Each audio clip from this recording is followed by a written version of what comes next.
அவங்களுக்கு தெரியல, தனியாக கொடுத்துட போகிறேன்னு போனாங்க. ஆனால் நான் அவளுக்கு டைமாக போக சொன்னதாக சொல்லி அபாடமாக போய் சொல்லியிருக்கேன் அந்த பொண்ணு. ஆனால் நான் போக சொல்லல. என் பையனை பற்றி எனக்கு தெரியும். ஆனால் அவனுக்கு இவ்வளோ இந்த மாதிரி குற்றச்சாட்டு, அவன் இறந்ததுக்கப்புறம் குற்றச்சாட்டு, அவன் மேலே குடிக்காரங்க ஒரு பட்டம் டெய்லி நான் 500 ரூபா கொடுத்து குடிக்க சொன்னேன்னு சொல்லி ஒரு பட்டம். நான் குடும்பக்கார மாமியார், நான் வீட்லேயே இல்லை, நான் வேலைக்கு போயிட்டு என் பையன் இறந்தது கூட என்னால் தொட்டு பார்க்க முடியல. எங்கள் பையன் பிரகாரம் எங்கள் முஸ்லீம் பிரகாரம் நடக்க பண்ணேன். அவன் ஆசைப்பட்ட தமிழ் பிரகாரம் கல்யாணம் பண்ணி வச்சேன். அப்போ எந்த ஜாதி சனமும் நான் கூப்பிடல. பையன் இறந்ததுக்கு மட்டும்தான் அவங்கள வந்தாங்க, பார்த்துட்டு போனாங்க. இப்போ அவன் இறந்ததுக்கப்புறம் இன்னைக்கு தான் அவன் அடக்கமானதால் வெள்ளி வியாழனில் தான் பைத்தியம் பிடிச்ச மாதிரி ஆயிடுது. அந்த பொண்ணுக்கிட்ட கேட்டதுக்கு என்னோட நகை நட்டு, அவனோட துணி பண்ணி, டிராஃபி எல்லாமே எடுத்துகிட்டு போயிடுச்சு. அந்த வீடு காலி பண்ணிட்டு போகும்போது நான் 3 மாதம் இல்லாமல் வீட்டு வெளியே வர முடியாதுன்னு சொல்லி எல்லாமே எடுத்துகிட்டு போயிடுச்சு. எங்களுக்கு எங்கள் பையன் ஞாபகமாக என்கிட்ட எதுவுமே இல்லை. எனக்கு நியாயம் கிடைக்கணும் தான் இங்கே வந்திருக்கேன். எனக்கு உடம்பு ரீதியாக ரொம்ப பிரச்சனையாக இருக்குது. என் வரல. என்னோட கோரிக்கை என்னோட பையனோட திங்ஸ் எல்லாமே என்னோட வேணும். என் பையனோட ஐடி வச்சுட்டு இவங்க நல்லா சாப்பிட்டுட்டு இருக்காங்க. நாங்கள் வயசான காலத்தில் ரொம்ப கஷ்டப்பட்டு இருக்கிறோம். அவரு ஹார்ட் பேஷண்ட்டு இப்போதான் இருக்காரு, ஏதோ வேலைக்கு போயிட்டு இருக்காரு. நாங்கள் ஜவுளி செய்கிறோம். எங்களுக்கு எங்கேயுமே நியாயம் கிடைக்கல. இங்கே நியாயம் கிடைக்கணும். நான் வந்திருக்கேன், எனக்கு நியாயம் கிடைக்கணும். என்னோட பையனோட திங்ஸ், அவனோட பொருள் ஒரு பொருள் இல்லாமல் சேரணும். என்கிட்ட என்ன வேணா பண்ணிக்க, எங்கே வேணா போய் கம்ப்ளைண்ட் கொடுத்துக்கோ, எந்த ஸ்டேஷனுக்கு போய்க்கணும். ஏன்னா எங்களுக்கு சப்போர்ட்டுக்கு யாரும் இல்லைன்னு நினச்சிக்கிட்டு அவங்க இஷ்டத்துக்கு ஆடுறாங்க. நான் ஜீன்ஸ் டாப் போட்டு ஆடணும்னுக்கோசரம் அவனை குழந்தை பெற்றுக்க கூடாதுன்னு சொன்னேன்னு ஒரு குற்றச்சாட்டு. எல்லாமே குற்றச்சாட்டு. பேப்பர் ஐடியில் தான் கொடுத்துருந்தாங்க. இப்போ எல்லாமே எனக்கு எதுவுமே என் பையன் போயிட்டா, என் பையனே போயிட்டு போக நினைச்சேன். அந்த ஐடியிலேருந்து அசிங்கமா வருது. அதெல்லாம் எங்களை வெளியில நாங்கள் ஒர்க்கு போகிற இடத்துல எங்களை கூப்பிட்டு கேட்குறாங்க. எங்களால் தலைமை வந்து நடக்க முடியலைங்க. அதனால என் பையனோட சம்மந்தப்பட்டது எல்லாமே வேணும். அவன் போன்லேருந்து, அவன் கேமரா இருந்து எல்லாமே அவனுக்கு ஒரு ட்ரெஸ்ஸுமா கூட பார்த்து வாங்கி அது இருந்தால் மனசு திருப்தியாக இருந்துக்குவேன். அவன் ஐடி கொடுக்க முடியாது அப்படின்னா அவன் ஐடி க்ளோஸ் பண்ணுங்க தயவு செய்து. ராகுல் டிக்கியோட அம்மா ஒரு பக்கம் அவங்களுக்கு வேற ஒரு குழந்தைகள் இல்லை, ஒரே ஒரு குழந்தை தான். அந்த பையனும் இறந்து போயிட்டான். ஆதரவா நிற்கக்கூடிய அந்த பொண்ணு கூட இருந்து வாழ முடிய மாட்டேங்குது.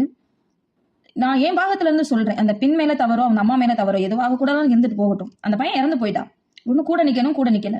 ஓகே, நீங்க இன்னொரு நல்ல ஒரு வாழ்க்கை வாழ அந்த அம்மாவுக்கு ஒரு விருப்பம் தான், சரி போங்கன்னு சொல்லி விடுறாங்க. அந்த டயத்துல இல்ல என்னை ஏத்துக்கிற மாட்டேங்கிறாங்க, அவங்க கூட தான் நான் இருப்பேன், அவங்களோட தான் இருப்பேன்னு சொல்லிட்டு இந்த பொண்ணு சொல்லுது. ஆனா மறுபடியும் அந்த பொண்ணு அவங்க அம்மாவோட கிடையாது. அந்த அம்மாவோட பல விமர்சனங்களை வைக்கிறதுக்கு தான் தயாரா இருக்கே தவிர கிடையாது.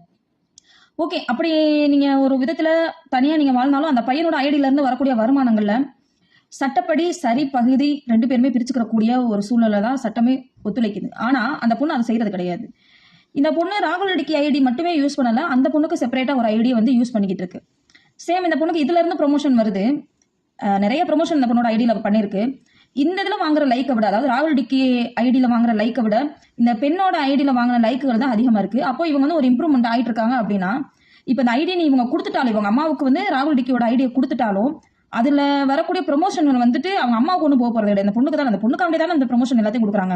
அப்ப அந்த ப்ரொமோஷன் வரக்கூடிய அமௌண்ட் எதுவுமே குறைய போறது இல்லை. ஐடியை மட்டும் தூக்கி கொடுத்துட்டு பேசாம இருந்துடலாம்ல. இந்த பொண்ணுக்கு மொத்தமா ஒரு சம்பாத்தியம் வரணும்னு நினைச்சிச்சு அப்படின்னா, ஏன்னா அவங்க அப்பா ஹார்ட் பேஷண்ட்னு சொல்லி சொல்றாங்க. ராத்திரிலாம் நான் பாக்குறேன், விடிய உட்காந்து லைவ் போட்டுட்டு இருக்காங்க. அவங்களுக்குன்னு ஒரு வருமானத்துக்கு அவங்க யோசிக்கணும்ல. அவங்க அம்மா பார்க்க அவ்வளோ ஃபேட்டா இருக்காங்க, அவங்களால ஓடி ஆடி சம்பாதிக்கிறதுக்கு இதுக்கப்புறம் வழி இல்லை. இந்த ஒரு ஐடி தானே தூக்கி கொடுத்துருங்களேன். தூக்கி கொடுத்ததுக்கு அப்புறம் நீங்க நல்லவர்களா அவங்க நல்லவர்களான்னு சிந்திக்கிறத விட நீங்க 2 பேரும் பண்ற செயலை பார்த்து இந்த உலகம் தெரிஞ்சுக்கிறோம் நீங்க எப்படிப்பட்டவர்கள் அப்படின்னு. இதை போட்டு எதுக்கு இந்த பெண்ணும் இந்த அளவுக்கு வலுக்கட்டாயமா இழுத்து பிடிச்சிக்கிட்டு இருக்குன்னு தெரியல, எதுக்கு விட்டு கொடுக்க மாட்டேங்குதுன்னு தெரியல. ஏன்னா தனக்குன்னு ஒரு ஐடி ஓபன் பண்ணி அதுல வளர்ச்சி பாதையில போகும்போது சரி ஓகே அப்படியே போயிடலாம்னு எல்லாரும். இப்ப உதயா சுமதி இருந்தாங்க. உதயா சுமதி அந்த பையன் இருந்த வரைக்கும் அந்த அளவுக்கு அவங்க ப்ரொமோட் வந்தது கிடையாது. இறந்ததுக்கு அப்புறம் நிறைய ப்ரொமோஷனுக்கான வீடியோஸ் எல்லாம் அந்த பொண்ணுக்கு வருது. அந்த பொண்ணு பண்ணிக்கிட்டு அதை நார்மலா அந்த பொண்ணோட விஷயத்துல அப்படி கொண்டு போயிட்டே இருக்குல்ல. உதயாவுக்காகவும் உதயா சுமதியோட லைஃபுக்காகவும் தான் ப்ரொமோஷன் வீடியோ கொடுக்குறாங்களே தவிர உதயா சுமதியோட டேலண்ட்டுக்காக கிடையாதுங்க. அவர்கள் ஆரம்ப காலங்களில் அவங்க மேல வச்ச அன்புனாலே அந்த குடும்பத்திற்காக, அந்த குடும்பத்துக்கு அந்த பிள்ளை வேற என்ன செய்யும், வேற அந்த பொண்ணு இது வரைக்கும் இந்த உலகம் அறியாத பொண்ணு அப்படிங்கும்போது இந்த பொண்ணு வேற என்ன செய்யும்ன்ற ஒரு நோக்கத்துல தான் எல்லாருமே குழந்தைய வச்சுட்டு கஷ்டப்படுமேன்ற நோக்கத்துல தான் எல்லா ஹெல்ப்பும் பண்றாங்க. சரியா, இதுல திறமைங்கிறது அங்க எதுவுமே கிடையாது. அந்த மாதிரி நன்மையாதான் இப்ப ராகுல் அப்படிங்கிற ஒரு பையனுக்கு அவங்களோட திறமையை வச்சு வளர்ந்துக்கிறட்டும் அப்படின்னு இல்ல தன்னோட ஐடியில இருந்து வர வருமானத்திலேயோ இல்ல அவங்க பண்ணி கொடுக்குற ப்ரொமோஷனாலே வச்சுக்கிறட்டும். அவங்க மேல இறக்கப்பட்டு கொடுக்கக்கூடிய அந்த இதை நீங்க வாங்கி நீங்க செலவு பண்ணிக்கோங்க. ஐடி தானே அவங்க அம்மா கேட்கறாங்க, கொடுத்துட்டு போங்களேன். இது ஏன் ஒரு பெரிய பிரச்சனையாக்கி திரும்ப திரும்ப திரும்ப திரும்ப எல்லார் மனசுல ஒரு ஸ்ட்ரெஸ்ஸை கொண்டு போய் விதைக்கிறீங்கன்னு தெரியல. ஏன்னா ராகுல் டிக்கி மேல இந்த சோசியல் மீடியாவில் அதிக அளவில் அன்பு வச்சவங்க அதிகம் பேர் இருக்கிறாங்க. தன்னுடைய சொந்த தம்பியா, அண்ணனா, சொந்தக்கார பையனா பாக்குற அந்த மாதிரி நிறைய பொண்ணுங்களோ பசங்களோ இருக்கதான் செய்யறாங்க. நீங்க உங்க திரும்ப திரும்ப உங்க குடும்ப விஷயங்களை அப்படியே கொண்டு ஸ்ட்ரெஸ் ஏற்றிட்டு இருக்கிறதுக்கு ஐடியா தூக்கி கொடுத்துட்டு நீ உன்னோட வளர்ச்சி பாதையில போயேன். இது அந்த அம்மாவுக்கு ஒரு உதவியா இருந்துட்டு போகட்டும். ஏன் அதை கொடுக்கறதுக்கு வந்துட்டு மனசே வரவே மாட்டேங்குது? இப்ப வர்ற சம்பாத்தியத்துல இருந்து புதுசா எல்லாமே வாங்கிக்கலாம்ல, ஏன் அதை கொடுக்கறதுக்கு மனசு வரல?